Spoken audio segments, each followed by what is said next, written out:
प्रधानमंत्री नरेंद्र मोदी ने चीन का नाम लेकर उसे सीधा और कड़ा संदेश दिया। सीमा विवाद को लेकर बुलाई गई सर्वदलीय बैठक में प्रधानमंत्री मोदी ने सोनिया गांधी, शरद पवार, उद्धव ठाकरे और दूसरे प्रमुख नेताओं से जो बात कही, वही संदेश पीएम ने आपको भी दिया। आपको प्रधानमंत्री की चीन को लेकर कही गई ये बातें जरूर सुननी चाहिए, क्योंकि पीएम मोदी ने चीन को दो टूक संदेश दिया है कि सीमा पर उसकी हरकतों का मुंहतोड़ जवाब दिया जाएगा। इसके लिए सेना को खुली छूट दे दी गई है। प्रधानमंत्री ने बड़ी बात यह भी कही कि भारत की सीमा में कोई घुसा हुआ नहीं है। सभी वरिष्ठ नेतागण आज के इस महत्वपूर्ण विषय पर आप सभी वरिष्ठ महानुभावों ने जो विचार रखे हैं वह बहुत ही महत्वपूर्ण है। हम सभी देश की सीमाओं की रक्षा में दिन रात लगे हमारे वीर जवानों के साथ चट्टान की तरह खड़े हैं। उनकी वीरता, उनके कौशल, उनकी सूझबूझ पर देश अटूट विश्वास रखता है। इस सर्वदलीय बैठक के माध्यम से मैं शहीदों के परिवारों को भी विश्वास दिलाता हूं कि पूरा देश उनके साथ है, पूरा देश उन्हें नमन करता है। साथियों, पूर्वी लद्दाख में जो हुआ उसको लेकर आपने रक्षा मंत्री जी और विदेश मंत्री जी को सुना भी और प्रेजेंटेशन को भी देखा। न वहां कोई हमारी सीमा में घुस आया है, न ही कोई घुसा हुआ है, न ही हमारी कोई पोस्ट किसी दूसरे के कब्जे में है। लद्दाख में हमारे 20 जाबाज शहीद हुए, लेकिन जिन्होंने भारत माता की तरफ आंख उठाकर देखा था, उन्हें वो सबक सिखा कर गए हैं। उनका ये शौर्य, ये बलिदान हमेशा हर भारतीय के मन में अमिट रहेगा। साथियों, निश्चित तौर पर चीन द्वारा एलएसी पर जो किया गया है उससे पूरा देश आहत है, आक्रोशित है। ये भावना हमारी इस चर्चा के दौरान भी आप सबके माध्यम से बार बार प्रकट हुई है। मैं आपको भी आश्वस्त कर रहा हूं कि हमारी सेना देश की रक्षा के लिए कोई कसर नहीं छोड़ रही है। डिप्लॉयमेंट हो, एक्शन हो, काउंटर एक्शन हो, जल थल नभ में हमारी सेनाओं को देश की रक्षा के लिए जो करना है वो कर रही है। आज हमारे पास ये कैपेबिलिटी है कि कोई भी हमारी 1 इंच जमीन की तरफ आंख उठाकर भी नहीं देख सकता। आज भारत की सेनाएं हर सेक्टर में एक साथ मूव करने में पूरी तरह सक्षम है।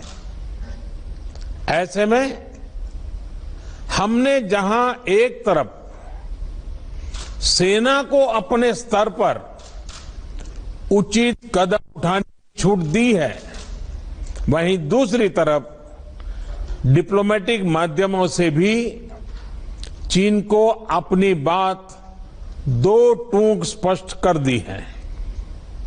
भारत पीस और फ्रेंडशिप चाहता है, लेकिन अपनी सॉवरेनिटी की रक्षा हमारे लिए सर्वोपरि है और आप सबने भी इसी भाव को प्रकट किया है। साथियों, बीते 5 वर्षों में देश ने अपनी सीमाओं को सुरक्षित करने के लिए बॉर्डर एरिया में इंफ्रास्ट्रक्चर डेवलपमेंट को प्राथमिकता दी है। हमारी सेनाओं की दूसरी आवश्यकताओं जैसे फाइटर प्लेन्स, आधुनिक हेलीकॉप्टर, मिसाइल डिफेंस सिस्टम आदि पर भी हमने बहुत बल दिया है। नए बने हुए इंफ्रास्ट्रक्चर की वजह से खासकर एलएसी में अब हमारी पेट्रोलिंग की कैपेसिटी भी बढ़ गई है। पेट्रोलिंग बढ़ने की वजह से अब सतर्कता बढ़ी है और एलएसी पर हो रही गतिविधियों के बारे में भी समय पर पता चल रहा है। जिन क्षेत्रों पर पहले बहुत नजर नहीं रहती थी, अब वहां भी हमारे जवान अच्छी तरह से मॉनिटर कर पा रहे हैं, रिस्पॉन्ड भी कर पा रहे हैं। अब तक जिनको कोई पूछता नहीं था, कोई रोकता टोकता नहीं था, अब हमारे जवान डगर डगर पर उन्हें रोकते हैं, उन्हें टोकते हैं। बेहतर हो रहे इंफ्रास्ट्रक्चर से एक मदद ये भी मिली है कि हमारे जवान जो उस कठिन परिस्थिति में वहां तैनात रहते हैं, उन्हें साजो सामान पहुंचाने में आसानी हुई है। साथियों, राष्ट्रहित, देशवासियों का हित हमेशा हम सभी की सर्वोच्च प्राथमिकता रही है। चाहे ट्रेड हो, कनेक्टिविटी हो,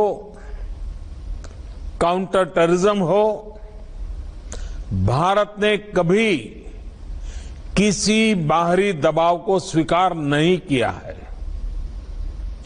राष्ट्रीय सुरक्षा के लिए जो भी जरूरी कार्य है, जो भी जरूरी इंफ्रास्ट्रक्चर का निर्माण है, उसे इसी तरह तेज गति से आगे भी किया जाता रहेगा। मैं आप सभी को, सभी राजनीतिक दलों को फिर से आश्वस्त करता हूं कि हमारी सेनाएं सीमाओं की रक्षा करने में पूरी तरह सक्षम है। हमने उन्हें यथोचित कार्रवाई के लिए पूरी छूट दी हुई है। आप सभी ने इस बैठक के लिए अपना समय दिया, अपने मूल्यवान सुझाव दिए। इसके लिए मैं सभी दलों का, आप सभी नेतृत्वगण का हृदय से बहुत बहुत आभार व्यक्त करता हूं और आपके सुझाव आगे की रणनीति में बहुत लाभ करता होंगे, ये मुझे पूरा विश्वास है। मैं फिर एक बार इस एकता का संदेश देने में आप जो बढ़ चढ़ करके आगे आए हैं, वे सेना का मोरल तो बढ़ाएगा, देश के लोगों की हिम्मत बढ़ाएगा, लेकिन दुनिया को भी जो संदेश जाना चाहिए वो पहुंचेगा। और इसलिए आज की मीटिंग में आपकी सकारात्मक भूमिका का बहुत मूल्य है, उसका बहुत ऐतिहासिक महत्व है। और इसलिए भी आप सभी अभिनंदन के अधिकारी हैं। मैं फिर एक बार आप सबका धन्यवाद करता हूं। नमस्कार।